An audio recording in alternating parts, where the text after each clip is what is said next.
पहा तुमच्याकडे 5च मिनिटाचा वेळ आहे, पानं चाळण्यात वेळ नाही घालवायचे, मन लावून वाचायचे.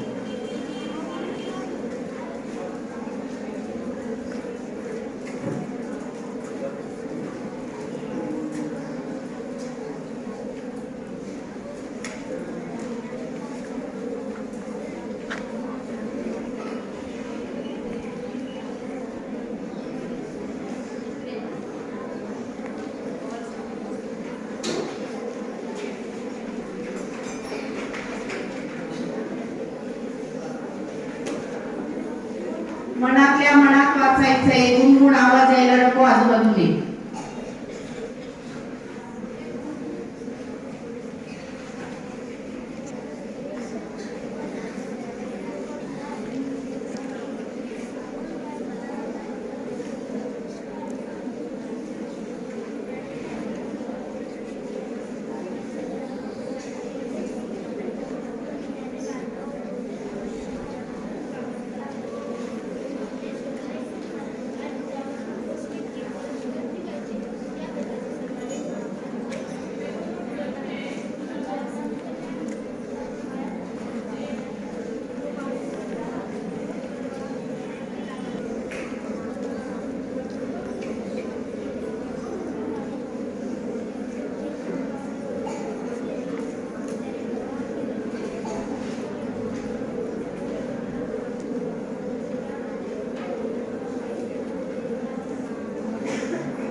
वाचनात मग्न झालेले विद्यार्थी वाचनातनं बाहेर यायचे, समोर लक्ष द्यायचे, पुस्तक बंद करायचे. आकर्षक आहे.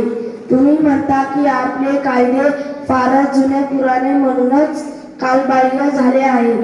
तुम्ही म्हणता की महानगरपालिका कचऱ्याचे ढिगारे उचलण्यात दिरंगाई करते. तुम्ही म्हणता की कोण काम करत नाही. रेल्वे सेवा म्हणजे मोठा विनोद आहे. विमान सेवा ही जगातील अत्यंत बेकार सेवा आहे आणि पत्रे पत्त्यावर कधीही पोचत नाहीत. तुम्ही म्हणता की आपला देश खड्ड्यात गेला आहे.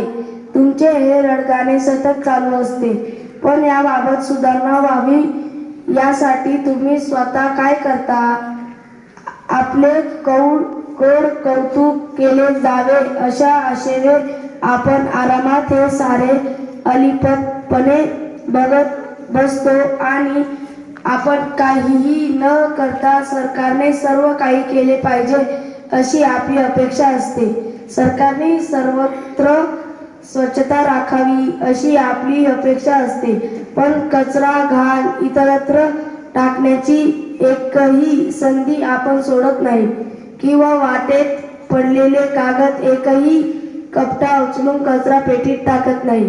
रेल्वेने स्वच्छ प्रसाधनगृहे पुरवावीत अशी आपली अपेक्षा असते, पण या प्रसाधनगृहांचा योग्य प्रकारे कसा वापर करावा हे शिकावेसे आपल्याला कधीही वाटणार नाही.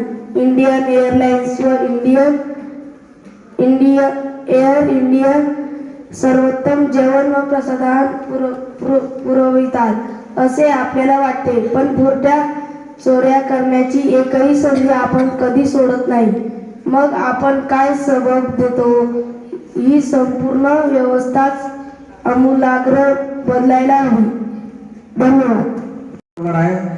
डॉक्टर APJ अब्दुल कलाम यांचा जन्मदिन संपूर्ण भारतामध्ये वाचन प्रेरणा दिन म्हणून साजरा केला जातो. तो आज आपण आपल्या विद्यालयात साजरा करत आहोत. डॉक्टर APJ अब्दुल कलाम यांचं जे पूर्ण नाव आहे डॉक्टर अवुल पाकीर जैनालुद्दीन अब्दुल कलाम. अब्दुल हे त्यांचं नाव होतं, कलाम हे त्यांचं आडनाव आणि जैनालुद्दीन हे त्यांच्या वडिलांचं नाव आणि पाकीर हे त्यांच्या आजोबाचं नाव असं त्यांचा नामोल्लेख केलेला असायचा.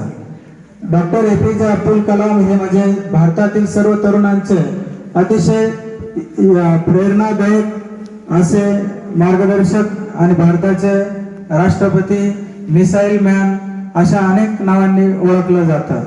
आणि ते तरुणांना नेहमी संदेश देत की स्वप्न जी अशी पाहावी, स्वप्न जी नसतात जे झोपेत पडतात, स्वप्न जी नसतात ते झोपेत पडतात. स्वप्न अशी पाहावी की ज्या स्वप्नांनी झोप नको लागली पाहिजे अशी स्वप्न बघितली पाहिजे. लहानपणी रामेश्वरमच्या किनारपट्टीवर त्यांचं बालपण गेलेलं होतं आणि एका दिवशी संध्याकाळी त्या किनारपट्टीवर फिरत असताना अनेक पक्षी आकाशामध्ये उडत असायचे आणि त्यांच्या बालमनाला असा प्रश्न पडला की आपल्याला सुद्धा जर पक्ष्यांसारखं असं उडता आलं तर किती बरं होईल. आणि मग त्यासाठी त्यांनी लहानपणापासून वाचन, अभ्यास या गोष्टी केल्या आणि भविष्यात ते एक इंजिनियर म्हणजे जे रॉकेट बनवतात त्यांचं महत्त्वाचं काम त्यांनी केलेलं आहे. म्हणजे जे लहानपणी स्वप्न पाहिलं ते सत्यात उतरलं त्यांच्या. त्यानंतर दुसरीला असताना एक प्रसंग त्यांच्या शाळेत घडला. गणिताचे शिक्षक रामकृष्ण अय्यर, अतिशय कडक शिस्तीचे शिक्षक, आणि चुकून एक दिवस डॉक्टर APJ अब्दुल कलाम त्या सरांच्या वर्गात अनावधाने घुसले. म्हणजे त्यांना माहित नव्हती तर ते सर आहेत, चुकून त्या वर्गात गेले आणि वर्गात गेल्यानंतर त्या गणिताच्या शिक्षकांनी त्यांना सगळ्या विद्यार्थ्यांसमोर खूप शिक्षा केली, छडी दिली किंवा वेताची छडी मारली. आणि मग पुढे एक दिवस त्या गणित विषयाचीच परीक्षा घेण्यात आली आणि त्या गणित विषयाच्या परीक्षेमध्ये त्यांना पैकीच्या पैकी गुण मिळाले. आणि नंतर मग त्या रामकृष्ण अय्यर या शिक्षकांनी सर्व विद्यार्थ्यांसमोर सांगितलं की हा छोटा अब्दुल कलाम ज्याने गणितात पैकीच्या पैकी मार्क मिळवले, हा छोटा अब्दुल कलाम भविष्यात आपल्या देशाचं त्याचं स्वतःचं नाव मोठं उज्ज्वल करेल. आणि मग आपल्याला माहित आहे की 25 जुलै 2002 ते 2007 पर्यंत या काळात भारताचे 11वे राष्ट्रपती बनले. तर असे हे महान डॉक्टर APJ अब्दुल कलाम.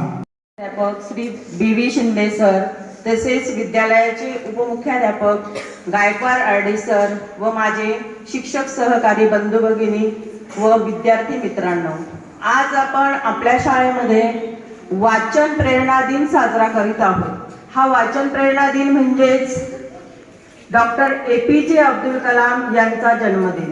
आपण भारतात तो वाचन प्रेरणा दिन म्हणून साजरा करतोय, तर जागतिक स्तरावर तो विद्यार्थी दिवस म्हणून साजरा केला जात आहे. म्हणजे बघा, डॉक्टर APJ अब्दुल कलामांचं कार्य आपल्या भारतापुरतंच मर्यादित नव्हतं, तर ते जागतिक स्तरावर केलेलं कार्य होतं. आत्ताच विद्यार्थी मनोगतामध्ये बऱ्याच विद्यार्थ्यांनी डॉक्टर कलाम यांच्याबद्दल छान अशी माहिती सांगितलेली आहे. प्रबळ इच्छाशक्ती, महत्वाकांक्षा हे त्यांच्या व्यक्तिमत्वाचे पैलू होते आणि त्यामुळे कुठल्याही प्रकारचा शैक्षणिक वारसा नसताना ते केवळ आणि केवळ वाचनाच्या बळावर एक महान शास्त्रज्ञ, क्षेपणास्त्र जनक, एक लेखक, एक उत्तम शिक्षक आणि लोकांचे राष्ट्रपती म्हणून ख्याती मिळवलेले भारताचे 11वे राष्ट्रपती बनले. आज मी तुम्हाला विद्यार्थी मित्रांनो त्यांच्या आयुष्यातला एक छोटासा प्रसंग सांगणार आहे, म्हणजे एक गोष्ट सांगणार आहे, ती तुम्ही सगळ्यांनी शांततेने ऐकायची आहे. सरळ बसायचे सगळ्यांनी. मित्रांसोबत गप्पा मारत बसलेले होते. गप्पांच्या ओघामध्ये त्यांचा मित्र त्यांना विचारतो की कलाम, तुमच्या आयुष्यातला सर्वात समाधानाचा क्षण कोणता? त्या मित्रांना व तेथे असलेल्या लोकांना वाटलं की डॉक्टर कलाम आपल्या आयुष्यातला क्षेपणास्त्र संबंधितला एखादा क्षण सांगतील किंवा अवकाशामध्ये केलेलं खूप मोठं संशोधन त्याबद्दल सांगतील. पण डॉक्टर कलाम यांनी सांगितलेला आठवणीतला क्षण ऐकून सर्वांनाच आश्चर्याचा धक्का बसला. डॉक्टर कलाम म्हणाले की माझ्या गावातील एक स्त्री होती की तिला हृदयरोगाने ग्रासलेलं होतं आणि त्यामुळे ती हृदयरोगाने ग्रासलेली असल्यामुळे तिला खूप प्रचंड अशा वेदना होत होत्या. पण आणि त्यावेळेला डॉक्टरने त्या स्त्रीला सल्ला दिला की तुम्हाला हृदयाला स्ट्रिंग बसवणे गरजेचं आहे. पण स्ट्रिंगची त्यावेळची असलेली किंमत कुणालाही म्हणजे छोट्या कुटुंबातील गरीब कुटुंबातील कुठल्याही व्यक्तीला ते परवडणारे नव्हते आणि त्यामुळे पुढे जाऊन त्या हृदयविकारामुळे त्या स्त्रीचं निधन झालं. आणि ही गोष्ट जेव्हा डॉक्टर कलाम यांना समजली तेव्हा त्यांना खूप वाईट वाटलं. मग आपण तिच्यासाठी काहीतरी करायला हवं होतं आणि असे जे हृदयरोगाने पीडित लोक आहेत यांच्यासाठी आपण काहीतरी करायला हवं.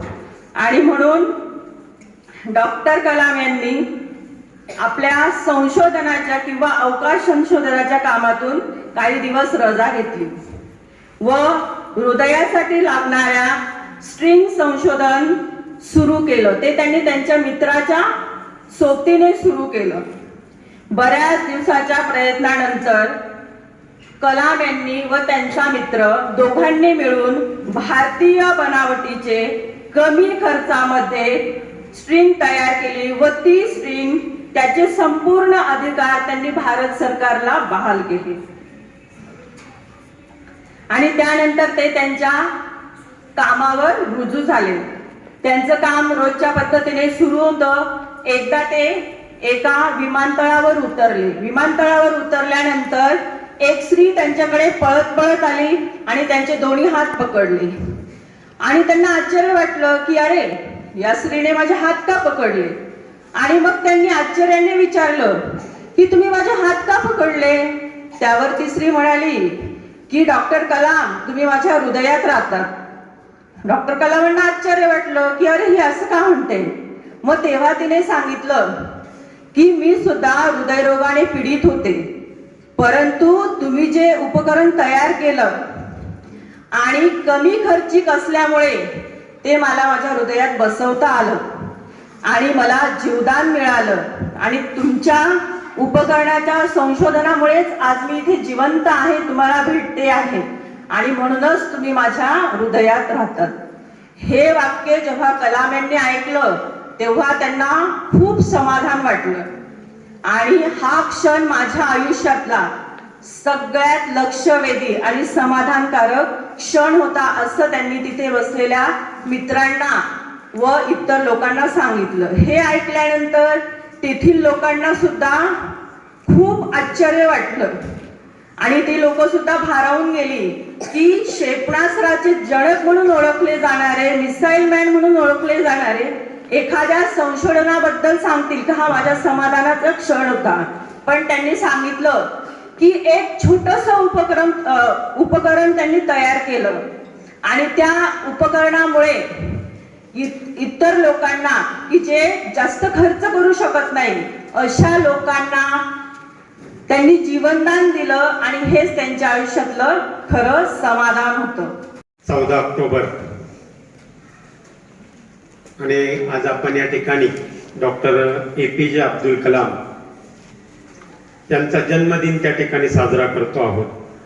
खरं तर मगाशी वक्त्यांनी सांगितलं की हा जन्मदिन उद्या साजरा करावायचा आहे, परंतु उद्या रविवार असल्याने आणि शाळेला सुट्टी असल्यामुळे आपण त्यांचा जन्मदिवस एक दिवस अगोदरच त्या ठिकाणी साजरा करतो आहोत. या जन्मदिनाच्या निमित्ताने मंचावर उपस्थित असलेले विद्यालयाचे उपमुख्याध्यापक सन्माननीय गायकवाड सर, माझे सर्व शिक्षक बंधू भगिनी, शिक्षकेतर कर्मचारी आणि विद्यार्थी मित्र, आतापर्यंत बरेच विद्यार्थी विद्यार्थिनी शिक्षक यांनी डॉक्टर APJ अब्दुल कलाम यांच्या जीवनाविषयी तुम्हाला माहिती सांगितली.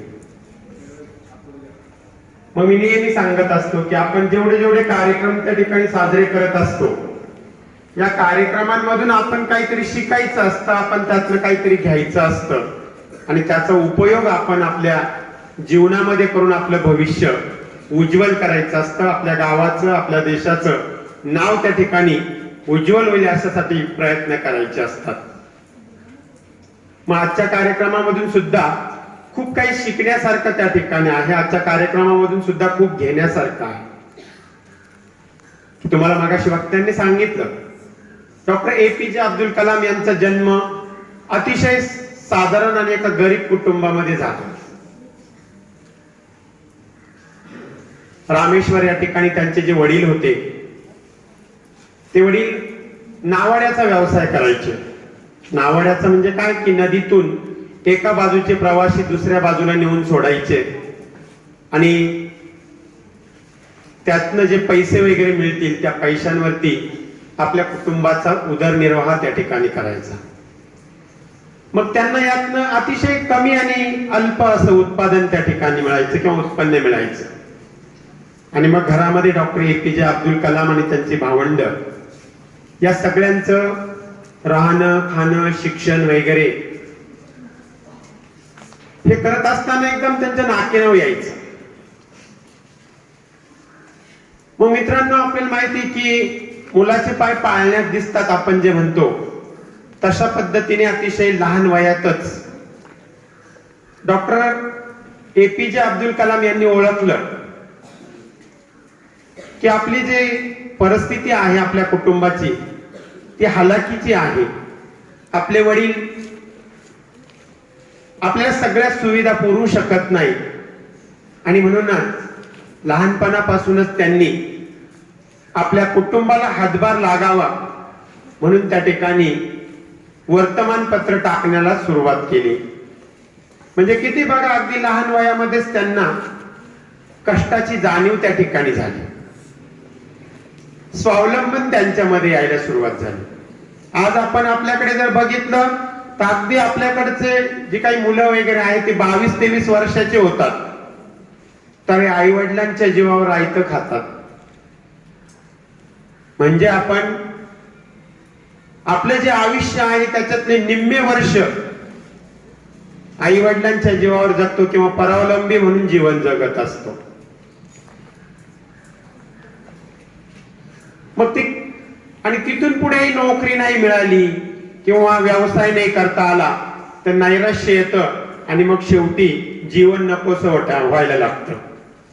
त्याऐवजी जर आपण असे डॉक्टर APJ अब्दुल कलाम वगैरे यांचं जे काही जीवन चरित्र वगैरे आहे, अशा अनेक व्यक्ती भारतामध्ये आहे की यांचं जीवन चरित्र वाचल्यानंतर आपल्याला त्यातनं अनेक प्रकारची माहिती त्या ठिकाणी उपलब्ध होते की या लोकांनी लहानपणापासून त्यांचं जीवन कशा पद्धतीने जगले आणि त्यातनं की अतिशय सर्वसाधारण परिस्थितीमध्ये, हलाखीची परिस्थितीमध्ये उच्च शिक्षण घेतलं आणि उच्च शिक्षण घेतल्यानंतरही केवळ ते स्वतःसाठी न वापरता देशासाठी त्याचा वापर केला. देशाला महान कसं बनवता येईल यासाठी त्यांनी आपलं आयुष्य वेचलं. मग त्यांनी पूर्ण आयुष्य वेचलं, पण आपण किमान पक्षी खारीचा वाटा म्हणून छोटस जरी काम केलं तरी मला वाटतं खऱ्या अर्थाने या जयंती किंवा पुण्यतिथ्या साजऱ्या करण्याचं श्रेय त्या ठिकाणी मिळेल. आपण मात्र काय करतो की चांगली गोष्ट करण्याऐवजी आपल्याकडे वाईट गोष्टी करण्याचा कल जास्त असतो. बऱ्याच वेळा आपल्याला सांगितलं जातं बघा की आपला वर्ग स्वच्छ ठेवायचा, आपल्या वर्गामध्ये घाण करायची नाही का, पोषण आहार घेताना जेवण व्यवस्थित करायचं, खाली सांडवायचं नाही, कपडे स्वच्छ घालून यायचे. ह्या सगळ्या गोष्टी आपल्याला सांगत असताना आपण मात्र त्याच्या उलट करत असतो की वर्गामध्ये घाण करणं हा आपला जन्मसिद्ध हक्क आहे, नाही का? त्याच्यानंतर शालेय पोषण आहार व्यवस्थित न खाता तो ग्राउंडवरच सांडवणं, त्याच्यानंतर कसे तरी 8 दिवसासाठी एकच ड्रेस घालून येणं, मग या गोष्टी आपल्याला त्या ठिकाणी परावलंबी बनवतात. पूर्णपणे आपण आपल्या कुटुंबावर अवलंबून असतो. आपले कपडे धुणं असेल, आपलं जेवण असेल वगैरे, या सगळ्या गोष्टी आपण आपल्या आईकडून मिळवत असतो. आईच्या वरती आपण अवलंबून असतो, वडिलांच्या वरती आपण अवलंबून असतो. पण असं न करता जर डॉक्टर APJ अब्दुल कलाम यांचं जीवनपट जर आपण वाचला, बघितला आणि त्यातनं जर आपल्याला काही घेता आलं तर खऱ्या अर्थाने त्या ठिकाणी त्यांचा जन्मदिन साजरा केल्यासारखं होईल. त्यांच्या संदर्भात आतापर्यंत सगळ्यांनी सांगितलं की ते लहानपणापासून यांचा जन्मदिन वाचप्रेरणा दिन म्हणून साजरा करण्यात येतो. आजच्या कार्यक्रमाच्या अध्यक्षस्थान आपल्या विद्यालयाचे सन्माननीय अध्यक्ष मुख्याध्यापक श्री BV शिंदे सर यांनी स्वीकारला. त्याबरोबर त्यांनी आपल्याला बहुमोलाचं असं मार्गदर्शन केलं, त्याबद्दल सांस्कृतिक समितीतर्फे त्यांचा आभार मानते. तसेच कार्यक्रमाला उपस्थित असलेले आपल्या विद्यालयाचे उपमुख्याध्यापक आदरणीय गायकवाड सर, शिक्षक, शिक्षकेतर कर्मचारी, विद्यार्थी यांचेही मी आभार मानते. तसंच APJ अब्दुल कलाम यांच्या मनोगत किरण, धनश्री पेंडारी, कोकाटे मल्हार यांनी केले, त्यांचे सुद्धा मी आभार मानते. आणि हा कार्यक्रम यशस्वी करण्यासाठी 7वी फ यांच्या वर्ग असे विद्यार्थी प्रदीप बाबू आणि अध्यक्षाच्या वतीने कार्यक्रम संपला असं जाहीर करते.